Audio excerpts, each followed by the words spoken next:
আসসালামু আলাইকুম। গতকালকে পাটের কাজ করতে করতে আমাদের প্রায় বিকাল হয়ে যায়। আমরা দুপুরে খাওয়া দাওয়া করি নাই, কারণ আমি ওদেরকে বলেছিলাম যে আমি নিজ হাতে ওদেরকে কোয়েল পাখি এবং মুরগি রান্না করে খাওয়াবো। পাটের জমিতে পাট কাটার সময় এবং পাটের কাজগুলি করার সময় আমরা প্ল্যান করেছিলাম যে আমরা শুধুমাত্র কোয়েল পাখি ভুনা করব এবং বাড়ি থেকে বলবো আমাদেরকে পোলাও রান্না করে দিতে। কিন্তু আমরা যে কয়েকজনে কাজ করেছিলাম এরপরে দেখলাম যে আরো বেশ কয়েকজন আমাদের এখানে ছিল, তাই চিন্তা করলাম যে শুধু কোয়েল পাখিতে আমাদের হবে না। এই জন্য বাড়িতে বললাম যে আমাদের আরো কিছু মুরগির মাংস দরকার। দ্রুত খামার থেকে একটি মুরগি এনে তারপর ওইটাকে সুন্দর করে কেটে কুটে রেডি করা হয়েছে এবং আমাদের এখানে দেওয়া হয়েছে যে এটা যেন আমরা কোয়েল পাখির সাথে রান্না করতে পারি। দেখতে দেখতে প্রায় সন্ধ্যা হওয়ার উপক্রম, কারণ আমাদের কাজ সেরে আসতে আসতেই বিকাল হয়ে গিয়েছে। এই জন্যই মূলত কাজগুলি আমরা দ্রুত করার চেষ্টা করছিলাম। আমাদের সময় বেশি লাগবে না, কারণ হচ্ছে আমাদের শুধু মাংসটাই রান্না করতে হবে, আর বাকি যা রান্না করার তা তো বাড়ি থেকে রান্না করেই রেখেছে। এই জন্যই মূলত আমাদের দ্রুত এটা হয়ে যাবে ইনশাআল্লাহ। আমরা সেটাই করার চেষ্টা করছিলাম। আমরা যেহেতু অনেক লোকজন একসাথে মিলে কাজ করি, এ কারণে কোনো কিছু রান্না করতে হলে আমাদের বেশি করে রান্না করতে হয়। এর পাশাপাশি আমরা রান্না করার পর এমনিতেই 2-4 জন মেহমান আমাদের এখানে থাকে,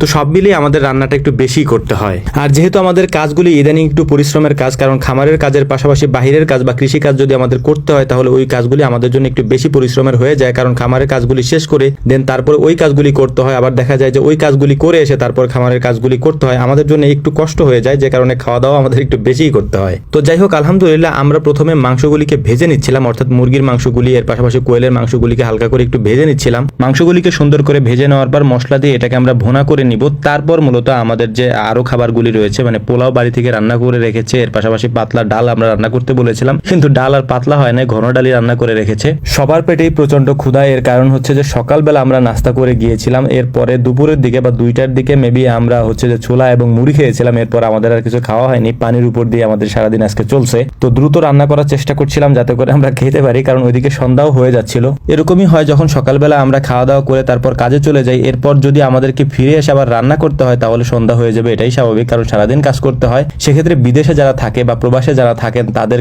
কষ্টের কথা আমাদের মনে পড়ে, কারণ সারাদিন কাজ করে এসে তারপর নিজেদের রান্না করতে হয়। এটা আসলে অনেক কষ্টকর একটা ব্যাপার, কারণ এটা আমরা বুঝি। আমরা যেহেতু সারাদিন কাজ করে এসে মাঝে মাঝে এরকম রান্না করি, দেখা যায় যে আমাদের খেতে খেতে প্রায় সন্ধ্যাই হয়ে যায়। আমরা তো মাঝে মাঝে করি, তাই আমরা হয়তো এই কষ্টটা তেমন একটা বুঝি না, কিন্তু রেগুলার যাদের এই কাজগুলি করতে হয়, অর্থাৎ প্রবাসে যে ভাইরা আছেন তাদের যেহেতু রেগুলার এই কাজগুলি করতে হয়, তো ওনাদের কষ্টটা আসলে আমাদের থেকে অনেক বেশি। তো যাই হোক, আলহামদুলিল্লাহ আমাদের রান্না বান্না শেষ হয়ে গিয়েছে। যেহেতু পোলাও আগে থেকে রান্না করা ছিল বা রান্না করে রেখেছিল, আমরা বাকি খাবারগুলি রেডি করেছি এখানে। তো সবাই একটা চট বিছিয়ে সুন্দর করে বসে পড়েছি এবং আমাদের খাবারটা আমাদের সামনে পরিবেশন করার জন্য একজনে খাবারগুলি বেড়ে দিচ্ছিল আমাদেরকে। দেখতে দেখতে প্রায় সন্ধ্যাই হয়ে গিয়েছে, মাগরিবের আজান হয়তো একটু পরে দিবে, তাই আমরা দ্রুত করে খাওয়া দাওয়া শেষ করে এখান থেকে ওঠার চেষ্টা করছিলাম। কারণ হচ্ছে যে বাকি অনেক কাজই আমাদের এখনো পর্যন্ত রয়ে গিয়েছে। সারাদিন তো বাইরের কাজ করছি, খামারের অনেক কাজ এখনো বাকি রয়েছে, তাই মাগরিবের পরে ইনশাল্লাহ সেগুলি করার চেষ্টা করব। তো আপনারা আমাদের জন্য দোয়া করবেন যেন আমরা এই কাজগুলি সুন্দরভাবে করতে পারি, এবং আমরাও আপনাদের জন্য দোয়া করি আপনারা যে যে কাজে আছেন সেই হালাল কাজগুলিকে আল্লাহ তাআলা বরকতময় করে দিন। আমাদের জন্য দোয়া করবেন। আসসালামু আলাইকুম ওয়া রাহমাতুল্লাহ।